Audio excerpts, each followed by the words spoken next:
Abot ko rin siyang pastor, pastor. Amen. May gabi sa tanan. Una day sa tanan, no, magpasalamat po ko sa Ginoo sa kamayo siyang kinabuhi. Last week day kay kanang gasakit ko ba din ang tiyan galain na ng mga kadlawon murag di ko katulog sa kasakit bitaw kay dili po siya panuhot kay og panuhot kuan man ma-feel man ni mga panuhot pero kanang lahi gid ang sakit ba mo tong pagkabuntag abi ko okay na pagkabuntag mas mingsamot pa man siya gikuan ako kanang gilantan din akong lawas bagay wano kasabot ko niya ato nga time kay gignam ko ni pastor nga mo lagi mo kuan sa Wednesday nakulbaan ko kay Wednesday abi na ako na to pag ano di para pa ko okay din may gani kay ato day nga schedule si Biboy pa day so pasalamat ko sa Ginoo nga na plaster gyapon do galuya akong lawas atong panahon na pasalamat ko sa Ginoo nga wala ra niya gipaabot og dugay nga mga panahon. Salamat ko sa pagampo pod sa nila nanay ni tatay. Dayon mo to gapahilot ko and mga after 2 days pasalamat ko sa Ginoo nga murag na kuan ko ba na relieve ko and mo to nawala ta ng sakit and mo tinud gid nga if magampo ta diya sa Ginoo iya gid ang dunggo natong mga pagampo. And so karong gabi una di ay kanang ako mong sharean about sa paliw ko jam empowerment through obeying God. So before ta mag-start, kung mag-ampot ang tanan, Ginoong Diyos, salamat Lord sa kagabiyon ni magihatag ka na mo Ginoo bisan pa Lord. Ikaw Ginoo magapanglihok sa mata ko sa kasing-kasing ug hunahuna na mo Lord. Karong gabi una Ginoo nga mga pulong Ginoo masabtan na mo Lord, abrihi Lord nga mga bag-o nga revelation Ginoo nga masabtan na mo matag usa Ginoo. Do Lord, gamita lang ko Ginoo nga imong instrument Ginoo para Ginoo mapadagayday sa matag usa Ginoo imong pulong o ikaw Ginoo maghatag sa kalumpusan ug kadaugan karong gabi una Ginoo sa ngalan ni Jesus. Amen. So diretso ta jam. Adto ta sa Joshua chapter 1 verse 9. Have not I commanded thee, be strong and of a good courage, be not afraid, neither be thou dismayed, for the Lord thy God is with thee whithersoever thou goest. So ano nga verse, backtrack ta, ang story ani nga verse is, mao ni ang after namatay si Moses, nagigstorya ang Ginoo kay Joshua. Di ba? So, ani nga time, nakabalo naman tatanan sa story nga si Moses, tigulang na, namatay siya, and need sa mga Israelites og leader nga mo step up. Pero, si Joshua, para niya, dili pa siya ready. Pero gipili siya sa Ginoo, mao ni ang kuan, have I not commanded thee, be strong and of a good courage, be not afraid, neither be thou dismayed. Paliko jam sa first point ato jam. First point is, obedience gives strength. When we obey God, He gives us strength. Kaya nga diya sa verse 2, Moses, nagikstorya ang Ginoo kay Joshua, ana siya nga, Moses, my servant, is dead. Gistorya na si Joshua. Ana siya nga, therefore arise, go over Jordan, thou and all these people unto the land which I do give to them, even to the children of Israel. Sa verse 2, nagaingon dire, ang word nga command sa Ginoo is arise. Sa ato kung atong hunaw-naon sa pagkakristohano nato, lisod kayo ng arise nga word if ato lang hunaw-naon. Kay para sa ginaingon sa ato matag adlaw, ang mga Kristohanon ang salt sa kalibutan, di ba? So, kita ang salt sa kalibutan, kita ang light sa kalibutan, so ang mga tao gabantay nato. Sa tibuok natong kinabuhi, ang sugo sa Ginoo is arise. As a Christian, dili as atong kaugalingon. So, as a Christian, dako kita og responsibility nga mo tuo sa sugo sa Ginoo, which is arise. Ang uban dili ta mo arise kay mahadlok ko kay dili pa ko ready. Before gani ani pag ingon ni pastor nga mo storya ko sa tubangan anas gidaritso ingon ni pastor nga walay mo balibad. So dili gyud ta pwede mo balibad kay sugo man sa Ginoo. Dili man ni sugo ni pastor o sugo ni pastora. So mo na arise and pasalamat ta sa Ginoo nga before day tanan giandam na sa Ginoo ang iya ang mga angay nimo gamiton para mo-conquer ta. Di ba giingon niya diri? And all these people unto the land which I do give to them. So from the word I do give to them, I do give. Iyan ang gihatag. Pero unsaon man niya paghatag kung kita dili mo arise? Di ba? So ang tamatag usa ka tawo natay desisyon nga buhaton sa tong kinabuhi para ihatag sa Ginoo ang angay niya ihatag sa atua, which is muobey ta para matagaan ta sa strength. And di ba ang nagaingon dito sa Isaiah chapter 3 verse his thoughts are not palihog ko jam Isaiah jam 55 verse 3 ay verse 8 and 9 bana pastor palihog ko jam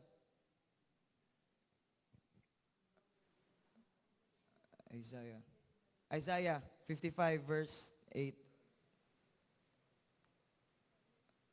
Oh, for my thoughts are not your thoughts, neither are your ways my ways, saith the Lord. Number 9. For as the heavens are higher than the earth, so are my ways higher than your ways, and my thoughts than your thoughts. Nakita niyo aun say gigusto ibalo sa Ginoo nato dire. Na-realize ako ang thoughts sa Ginoo dili para sa atong thoughts. Sa atong pagsabot moingon lang ta nga taas ang Ginoo mubo ko. Pero di ay ug atong sabton deeper dili na to dapat sabton ug unsay pamaagi sa Ginoo sa atong kinabuhi. Gets na to? Dili na to dapat problemahon kung unsay pamaagi sa atong Ginoo sa atong kinabuhi. Kay usahay man god bisag kana na day ang pamaagi sa Ginoo sa atong kinabuhi pero kay wala man ta kasabot ato ninong basulo ng Ginoo.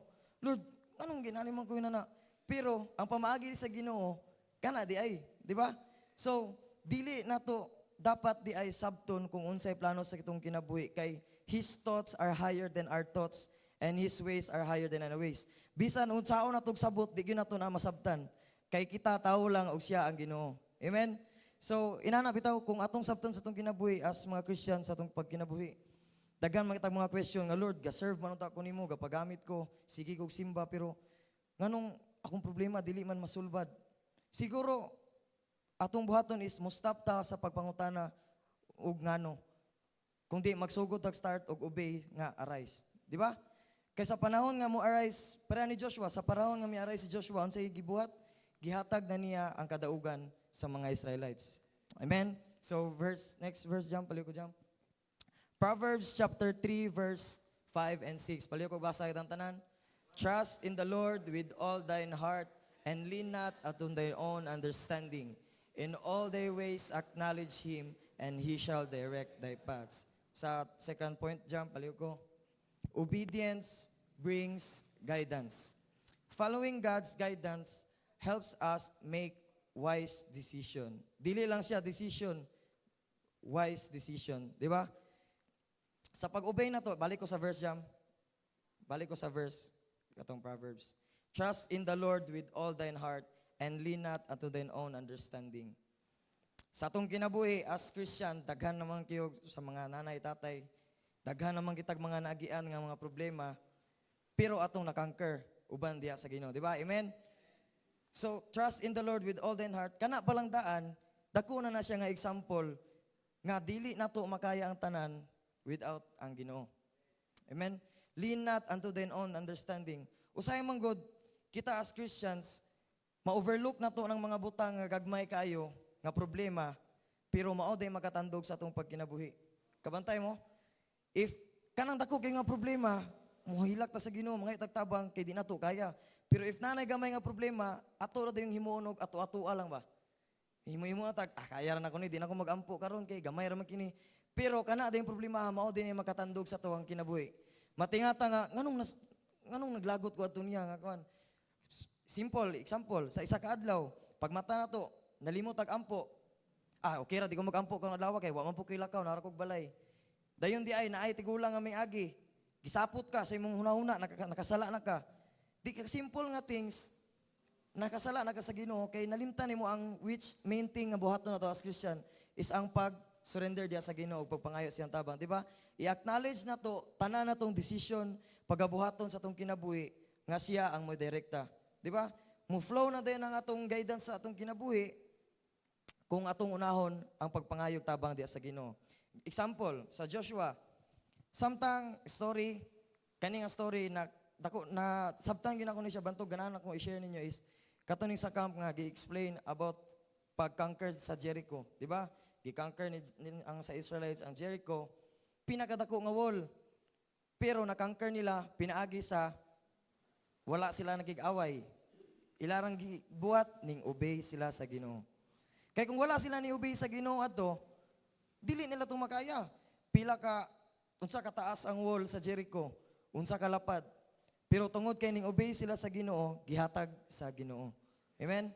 So, kanang example kay uban man nila ang Ginoo. After that, nahuman ang tanan. Tungod kay kumpiyansa naman kayo sila, murid na sila sa lain nga lugar which is ang AI, di ba? Kabalo mo sa anong story?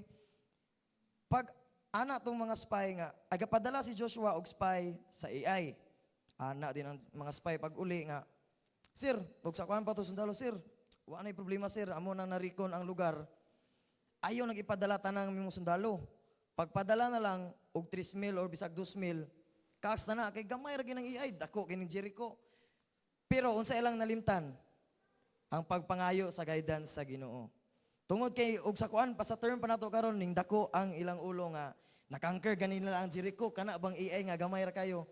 So gipadala ni Joshua ang 3,000. Unsay nahitabo? Fast story. Nahurot, gilakag pauli, namatyan pa sila. Di ba? Unsay pinaka-main nga thing nga wala nila gibuhat ang pagpangayo guidance sa Ginoo. And after that, gadurog hilak si Joshua, Lord, imong gihatag na mong Jericho, pero nganong inani, Lord, imong gikuan. Kay unsa pay, aside sa wala sila nangayo guidance sa Ginoo, ni disobey pagid sila sa Ginoo. Nadiri sa Joshua chapter 7, okay, chapter 7, ni disobey sila sa Ginoo. But the children, chapter 7 verse 1, but the children of Israel committed trespass in the accursed thing.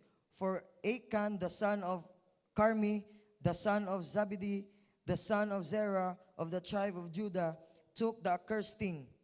Unsay sugo sa Ginoo? Once na makangker nila ang Jericho, sunugon tanan, patiyod tanan, pero tungod kay nasilaw sila, usay manggod kita sa tong kinabuhi. Pag once ihatag na sa Ginoo atong gusto, gusto pataog more. Dili ta makontento ba? Di ba? Tungod kay na-overwhelm ta nga, Lord, imo na ning gihatag, gusto pa ko ani, gusto pa ko ani, gusto pa ko ani. Kana day mga butanga, ang atong heart of greediness, mo na siya makapa-fail na to as Christian. Amen? So nagabutang diri, which and the anger of the Lord was kindled against the children of Israel. So nasuko ang Ginoo nila, plus wala pagid sila na nga guidance sa Ginoo pag-atake, ang resulta na fail ang ilang mission, di ba? And next ko jam, palik ko jam. Next verse. Joshua chapter 7 verse 8. I promise by my life, Lord, there is nothing I can say that Israel has surrendered to the enemy. Kani nga time, katunan ning napildi na sila. Kabantay mo sa mga verse, una nga verse, ang tanan, puros, nindaog, nindaog, nindaog. Pero pag abot diri, so I promise the Lord, Israel has surrendered to the enemy. Kaya nga no, paliw ko jam. Next, obedience leads to victory. Tungod kay ning disobey sila sa Ginoo, wala nila nakuha ang victory. God blesses and empowers those who faithfully obey Him, enabling them to overcome obstacles. So makita na to diri, blesses and empowers if mo faithfully obey ta sa Ginoo. Kita mo God as Christians, daghan na kayo nga panahon nga gitagaan tag mga signs sa Ginoo nga dapat ato buhaton, dapat ana, pero maglingog-lingog ta. Di ba? Bisag kinsa na to diri maigo kita na kay tungod naa man gud tay kanang willingness ato ang is kanang kuan ba pagkatawo nga kuan ato nga kaya ra lagi ning ako di ba? Example mga ginikanan pag moabot ang problema nga financial sa ilang pamilya, mautang diri, utang dito, utang, which is okay man siya if daghang ka kwarta pang bayad. Pero kung ga problema ka sa kwarta, plus imo paging solusyon diretso is pagpangulam, mas malubog na nung ka sa utang, di ba? Ang best solution is mangutana ta sa Ginoo daan kung Lord unsa imong will ug unsa akong angay buhaton. Kay siya na dayon ang mulid nato sa victory nga atong angay makabot, di ba? Daghan na mga testimony para na ti Aileen. Kitestimony niya, bago lang. Nanginangalan sa kwarta, unsa yung nagibuhat. Nag-ampo siya sa Ginoo. And after that, nilid na din sa victory, nagpadayon, ang Ginoo na ni-provide, wala na siya nagproblema, di ba? Inana, enabling them to overcome obstacles. Kung kita man karon natin mga obstacles, mga estudyante, obstacles ninyo sa inyong mga pagskwela, inyong mga huna-huna karon nga na may mga problema, feelings, emotions. Usahay malimot ta kung unsa ang atong identity diya sa Ginoo. Di ba? Ang atong identity sa Ginoo is iyatang mga anak. Di ba? We are the sons and daughters of God. So, once na musulod sa itong una-una, mo na gusto sa yawa ba? Nga, always na ito madumduman ang mga butang nga dili ganahan sa Ginoo. Katong mga sala na to sa una, katong mga butang nga gitaguan na to sa itong kasing-kasing nga wala pa na to na surrender, mo na gusto ibalik-balik sa yawa sa itong una-una. And pinaagi na, dili na to maobey ang Ginoo. Di ba? Sa camp, breaking the bad and building the good. Dili na to ma-build ang maayo kung ang wall na to sa dili maayo, dili pa na to ma-break. Di ba? So inana, obedience leads to victory. And dire, God blesses. Unsay natabo sa chapter 8 sa Joshua? Naghilak. Unsay ingon sa Ginoo, purify yourselves. Ignay mong mga katawhan, i-purify. Tanan nga mga butang nga inyong gikuha, sunuga, ilabay. Pag human nilagbuhat na, unsay gingon sa Ginoo? And the Lord said unto Joshua, fear not, neither be thou dismayed. Take all the people of war with thee and arise. Go up to Ai. See, I have given into thy hand the king of Ai and his people and his city and his land. Diba? Imbalik na po ang word, I have give. Bisag wala pa sila ni attack, gihatag na sa Ginoo nila. O gunaw na to ba? Wala pa kaning lihok. Ning promise ng Ginoo nga, I have give into you AI. Dili lang ang AI.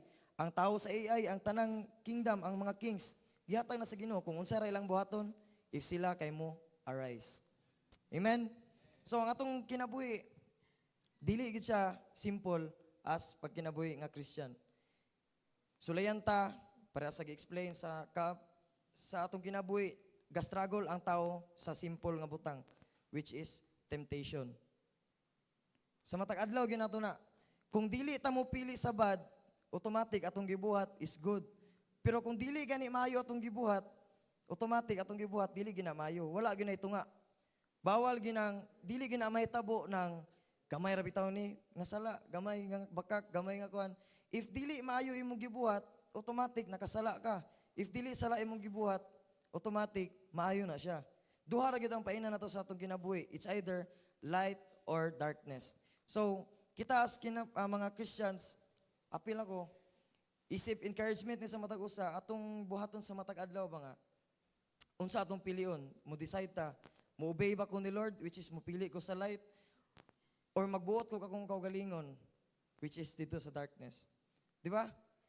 Nato story nga gihatag sa camp, mas palangga ang mga tao sa Ginoo kaysa ni Lucifer. Di ba? Si Lucifer daw, siya ang pinaka-close sa Ginoo sa langit. Siya ang worship leader. Siya ang ugbuto na naon, besduo sila sa Ginoo. Pero tungod sa iyang pride, na kasala siya. And ang mga tao, isa ra ang sala ni Lucifer, pero wala na siya pabalika sa Ginoo sa taas. Isa ra ang sala, gitalikdan na siya sa Ginoo. Pero ang mga tao, kapila ta makasala sa matag adlaw na to, ang Ginoo pa'y muingon og, mao ninyong buhata. Mao ninyong buhata. Kay tungod, inana ta kapalangga sa Ginoo. And kung ato lang bitaw na unaw-naon, sa tibok na itong kinabuhi, magproblema tayo nana, makasala ta. Ug sa kuan, magsalig na lang ta ba kay, pasayloon bitaw ko sa Ginoo, pasayloon bitaw ko sa Ginoo. Ang pangutana, mituo ba ta sa Ginoo? Amen? So, kanang mga pahimangno, no, I hope na masabta na to sa matag usa. And na ako'y last nga note, jump, alig ko jump. Amaw niya siya atong tulo ka points. Empowerment through obeying God. Obedience gives strength. Obedience bring guidance. Obedience leads to victory. Kining tanan, ato ning makuha, pinaagi sa pag-obey sa Ginoo. If we as Christians mo arise lang gyud ta sa atong mga angay buhatonon, mahimutang disiplinado sa atong kinabuhi, mahimutang kanang bitawng positive bitaw ta sa sa atong palibot, dili kita ang negative nga side ba. Instead, if negative ang palibot, dapat kita ang positive. Dapat matakda na to ang mga palibot na to sa positive, sa atong pinulungan, sa atong mga hunahuna, sa atong mga inistoryahan, sa atong mga actions. And I hope na masabtan na to nga, kini ang message sa Ginoo nga, if mo-obey lang dito sa Ginoo, i-empower ta niya as Christians, nga siya na'y bahala, mulihok kung unsa atong mga plano sa atong kinabuhi. Diyan pala ko sa last point. And ang atong message karon is, true empowerment comes not from our own abilities, but from faithfully obeying God and trusting His direction. Akong gihangyon tanan sa pagpanindog. Magampo ta, Lord, Heavenly Father, Ginoo, Lord, daghang king salamat, Lord, sa imong pulong, Ginoo, nga among gibasa, Lord. Lord,